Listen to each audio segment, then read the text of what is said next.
O, ganito yung sa doormat natin.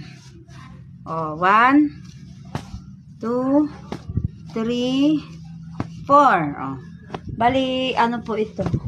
Yung sa Code Feather Blue to. Ito lang yung available na pagpipilian nyo ha. 4 to. Tapos, ito uulitin natin. Kasi yung ano nito, ganito siya. O, 2. Tapos itong princess, mayroon siyang 2 muka. Ito naman, wala. So, ganyan siya. Bali, 4 din to. Princess. Yung mga nauunang nagbabayad, yun po yung papadalhan natin.